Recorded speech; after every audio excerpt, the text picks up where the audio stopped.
Nang makatulog na si Sean, agad kong kinuha ang sulat sa akin ni Lolo. Umupo ako sa gilid ng kama at binuksan ko ang sulat. Mahal kong apo, Danica.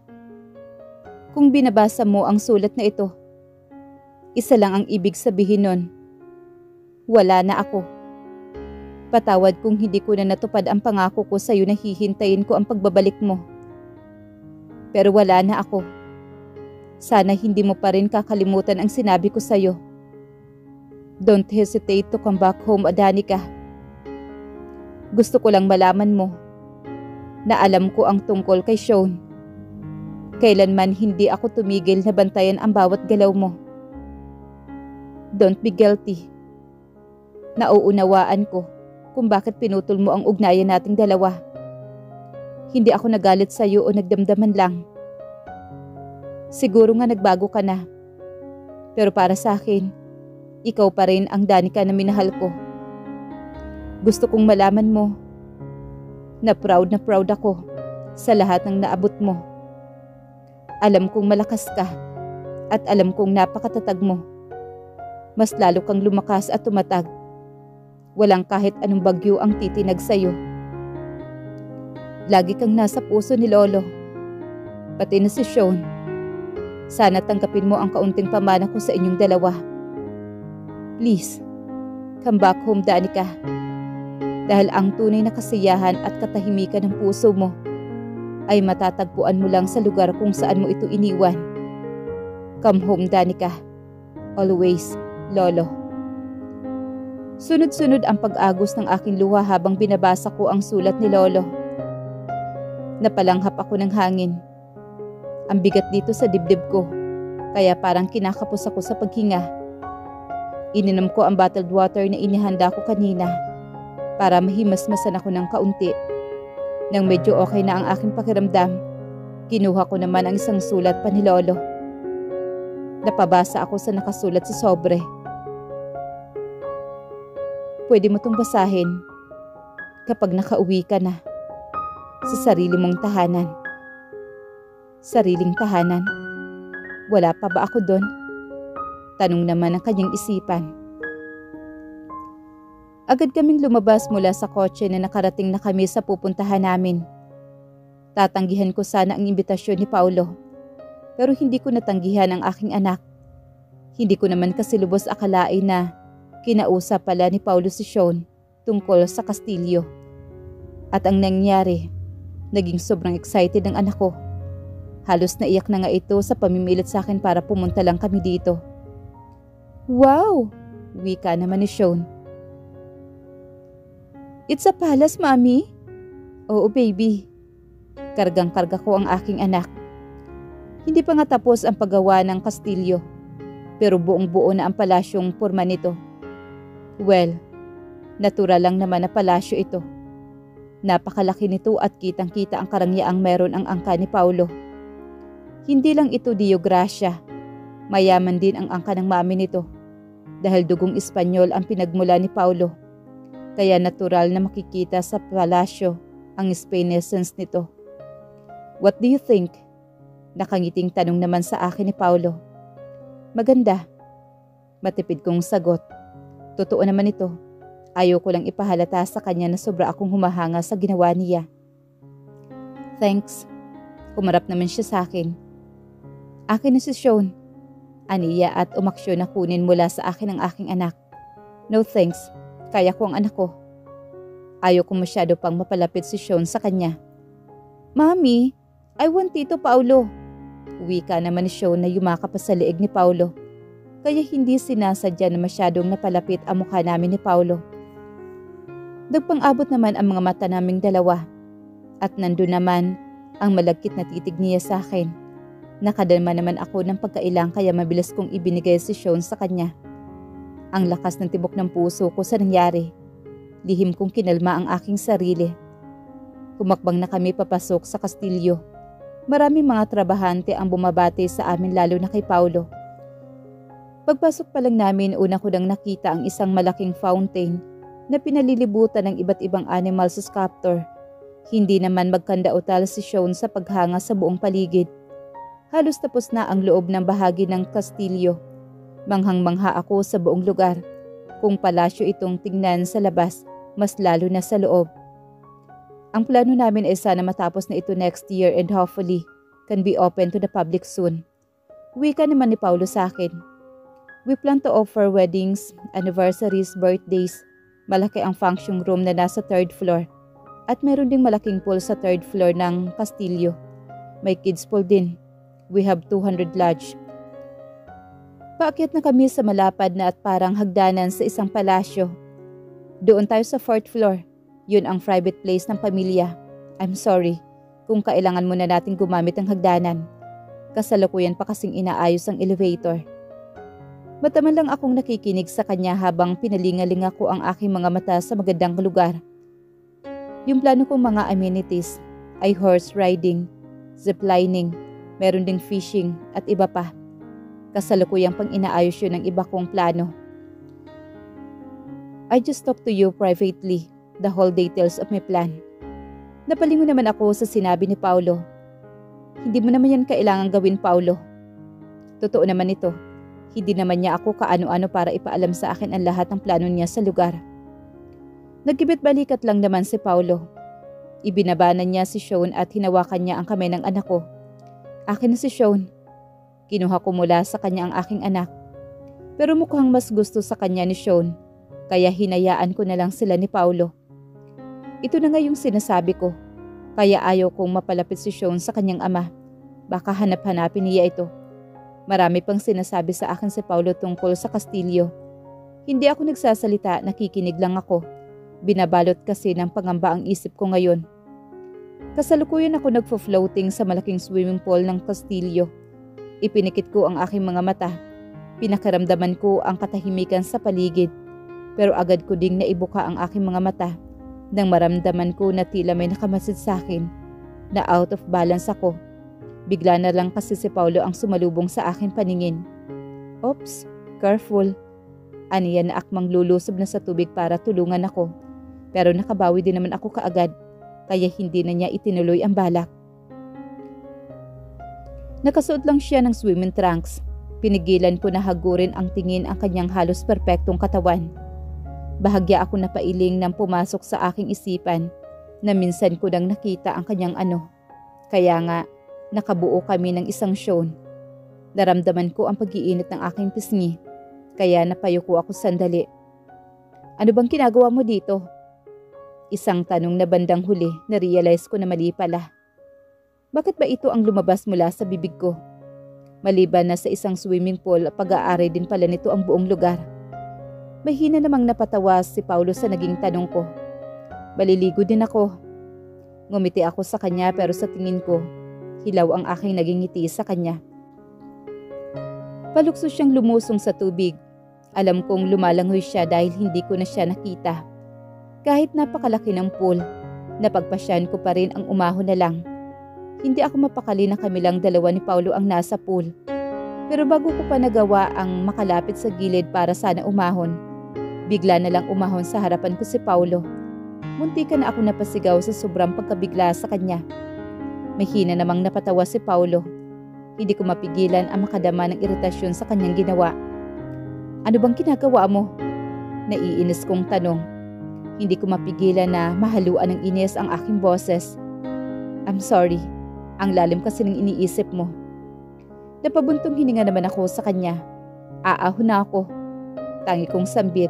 Saka ko siya tinalikuran. Sandali lang. Pigil naman sa akin ni Paulo. Bakit ba? Kunot noo kong tanong at napalingon naman sa kanya.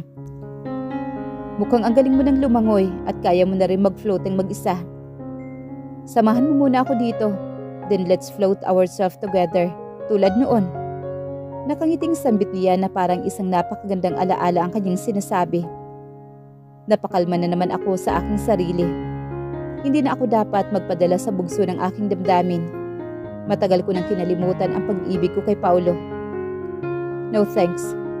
Kaswal na tanggi ko naman sa kanya. Nilalamigan na rin kasi ako. At tuluyan na akong lumangoy papunta sa gilid.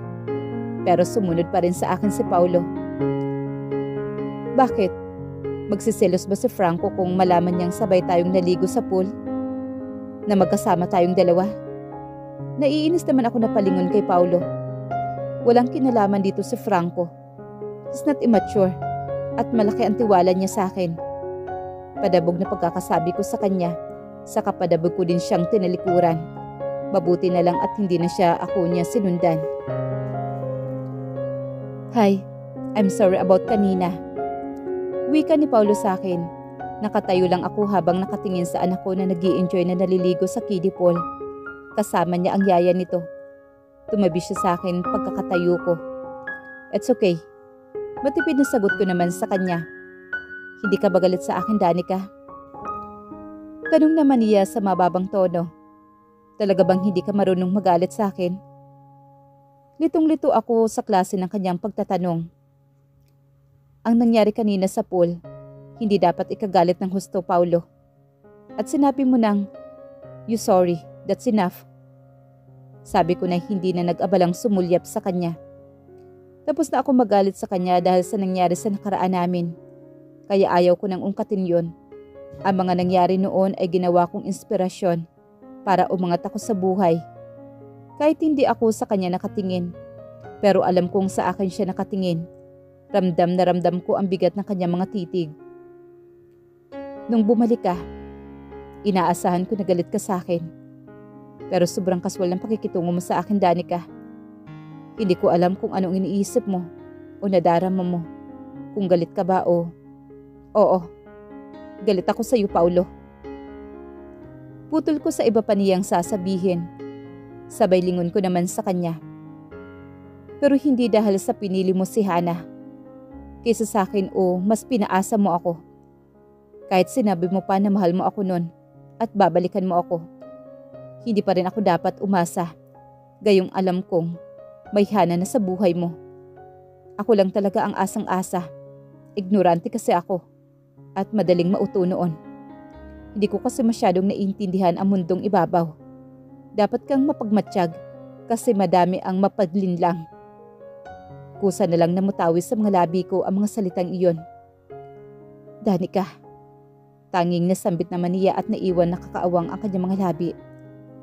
Parang may gusto pa siyang sabihin pero hindi niya alam kung papaano sasabihin. May nababasa akong sakit at pagsisisi sa kanyang mga mata.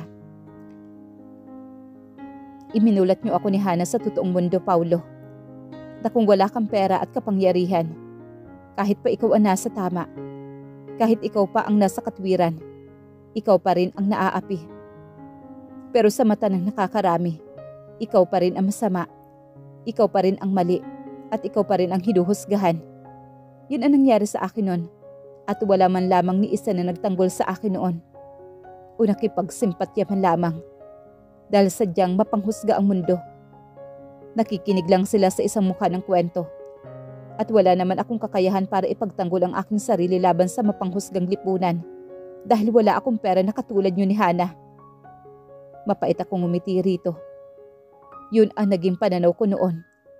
Pero nang lumabas na ako sa tunay na mundo at nakikipaghalubelo ako sa ibang klase ng tao, narealize ko na mali ako. Kasi may mga nakakasalamuha din ako na kasing yaman nyo ni Hana. Pero hindi sila kasing ugali nyo.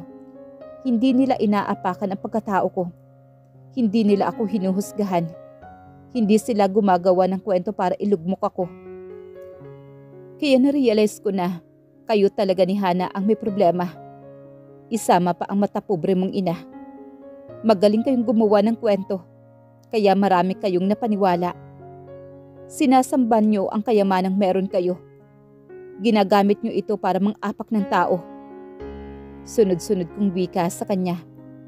Hindi ko naman masabi na nananumbat ako, pero matagal ko na itong gustong ilabas mula sa aking bibig.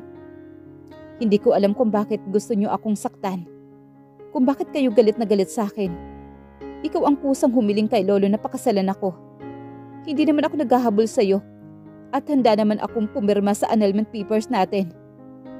Pero ewan ko kung bakit kailangan niyo pa akong siraan at insultuhin. Yan ang dahilan ng galit ko sa iyo. At hindi sa kadahilanan na pinili mo si Hana. Pero magaling na ako, Paulo. Pinapatawad ko na kayo. Kahit hindi kayo humingi ng tawad sa akin. Hindi naman talaga ako klase ng tao na magkikimkim ng galit. 3 taon na rin naman ang nakakalipas at binura na ng panahon ay yung galit ko sa inyo. Habang sinasabi ko to, todo ang pagpipigil ko para tuluyang mapagbagsakan ang aking mga luha. Pinatatagman ako ng panahon at sa nangyari noon, pero ako pa rin naman ang iyakin si Danica. Madali pa rin naman akong maiyak, pero wala sa plano ko ang magpatulo ng kahit isang patak na luha ko sa harapan ni Paulo. Danica, hindi ko intensyon na palayasin ka sa asyenda. Yung pagpili ko, please, let me explain. Ramdam ko na parang hindi niya alam ang kanyang sasabihin. I leave the hacienda not because I'm mad at you. Nasaktan ako sa desisyon mong pinili mo si Hana. Putol ko pa sa iba niyang sasabihin. I have to leave para bigyan kayo ng space ni Hana. Anong saysay kung mananatili pa ako sa hacienda ninyo? Walang bisa na ang kasal natin at magpapakasal na rin kayo ni Hana. Hindi ko kailangan saktan pa masyado ang aking sarili sa araw-araw na makikita ko kayo ni Hana. Sa araw-araw na makarinig ako ng mga masasakit na salita mula sa inyong dalawa. At iparamdam niyo sa akin na basura lamang ako sa inyong paningin. I have to start all over again. Don Eduardo gave me enough money para makapagsimula. Binili niya ang kalayaan ko. Walang dahilan na magagalit ako sa iyo dahil sa pagpili mo kay Hana. Pero Danica, nagsusumamo ang kanyang namumulang mga mata. Tapos na akong ilabas ang matagal ko nang gustong sabihin sa iyo, Paulo. Ngayon, mas lalo nang gumaan ang aking pakiramdam. Sana ito na ang huli nating usapan tungkol sa nangyari noon. I don't want to talk about the past anymore. You see, I have changed a lot. Masaya na ako kasama si Sean at si Franco. Narinig ko ang pagbuntong hininga ni Paulo. I'm sorry, Danica. Just tell me what I'm going to do para mapatawad mo ako. Tulad ng sinabi ko sa iyo, pinatawad na kita, Paulo. Wala kang pwedeng ibang gawin. But just to keep your distance away from me and Sean. Madaling mapalapit ang anak ko sa kahit sinong tao. Ayaw kong maranasan niya ang naranasan ko sa inyo noon. Lumatay na naman ang sakit sa mga mata nito at tila napipi ito. Napabuntong hininga naman siya. Saka siya tumahimik at ibinaling niya muli ang kanyang focus sa naliligo na si Sean. Ganon din ang ginawa ko. At naging tahimik kaming dalawa. Mahilig pala sa tubig si Sean. Basag naman na wika ni Paulo. Oo. Matipid na sagot ko naman sa kanya. Manang-mana siya sa iyo. Halos magkatulad kayo sa lahat ng bagay. Sa isip ko lang ang huling katagang iyon. Do you like playing basketball? Nakangiting tanong ni Paulo sa anak ni Danica na si Sean. Nakita niya kasi ito na naglalaro ng bola. Pinilit na ipinapasok ng paslit ang bola sa pambatang ring. Yes, Tito Paulo. Ani nito habang sinusubukan na namang ishoot ang bola sa ring. Napatitig naman siya sa bata. Ano ba itong nangyayari sa kanya? Habang tinititigan kasi niya ang batang ito, parang nakikita niya ang sarili niya dito. Parang ganito din ang kanyang mukha, kaya alam niyang may pagbabasehan talaga ang hinala ng kanyang ina, pati na ang sinasabi ng kanyang mga kaibigan. Pero kung anak nga niya ito, paano sila nagkaroon ng anak ni Danica? Kung may alaala man na ipilit na sumisiksik sa kanya, isa lang naman yung bahagi ng kanyang imahinasyon. Do you know that I am basketball player before? And I am the team captain? Talaga, Tito Paulo? May liwanag sa mga mata nito. Ibinigay nito sa kanya ang bolang laruan. Sure, sabi niya sa kanya na ishoot sa ring. Napalundag naman ito nang maishoot niya ang bola. My mom said that my dad is a basketball player too. Nakangiti nitong sambit. Hawak na nito ang bola na muling ibinigay sa kanya. Ginawa naman niya muli niyang ginawa kanina. Napalundag na naman ito ng sobrang saya nang maishoot na naman niya muli ang bola. Hindi niya maintindihan ang damdamin na lumukob sa kanya ngayon. Nakatingin siya na masaya kay Sean. Hindi naman siya mahilig sa bata at ni minsan. Wala siya naging close na isang bata man lang. Pero iba si Sean. Napakagaan ang loob niya dito. Dahil ba sa katotohanan na anak ito ni Danica. So your daddy Franco is a basketball player? May kuryosidad sa kanyang boses. Baka lang naman kasi matangkad at may magandang pangangatawan naman si Franco. No, my other dad. Ani naman ito. Napakunot naman si Paulo. Anong other dad nito? Hindi ito anak ni Franco. You have another dad? Yes, but he's now in heaven, just like my lolo Eduardo and my lolo Mario. Maang siyang napatingin naman dito. Lolo Eduardo? That's what my mom said. Sobrang pagkunot ng kanyang noo. Litong-lito na talaga siya. Kung bibilangin ang edad nito at sa taon mula nang umalis si Danica, sakto lang para maging anak niya ito. Pero paano sila nagkaanak ni Danica? Hindi niya mapigilang makatitig sa mga mata ng anak ni Danica. Mukhang hinihintay nito na may gagawin siya sa bola. Imbes na i-shoot ito, nag-dribble siya. Tuwang-tuwa ito sa ginawa niya. Ibinigay niya ang bola dito at sinunod nito ang ginawa niya. Tuwang-tuwa silang dalawa. Habang hindi mapigilan ni Danica ang sarili ay kusa na lang nangilid ang kanyang mga luha habang nakatingin ngayon kina Paulo at Sean. Kung iba-iba ang nangyari noon at siya ang pinili ni Paulo, masaya kaya ang pamilya nila ngayon? Ipinilig niya ang kanyang ulo. Bakit ba naisip niya ang mga bagay na to? Si Franco ang dapat niyang isipin dahil ito ang bubuo sa pamilya nila ni Sean. Do you like Tito Paulo? Hindi mapigilang tanong ni Danica sa anak. Magkatabi sila nito sa kama. Yes, Mommy. Tila inaantok na sagot naman nito. Who do you like more? Daddy Franco or Tito Paulo? I like them both. Ipinikit nito ang mga mata. Tumahimik na lang siya at hinalikan ito sa noo. I'm sorry, Sean. Kung kailangan kong itago sa iyo ang tunay na relasyon ninyo ng Tito Paulo mo. Pagkatapos nito, hindi mo na siya makikitang muli. Balang araw, anak, kung malaman mo na ang katotohanan sa pagkatao mo, sana maintindihan mo ako at hindi ka magalit sa akin ng sobra. Bulong ko sa natutulog na si Sean.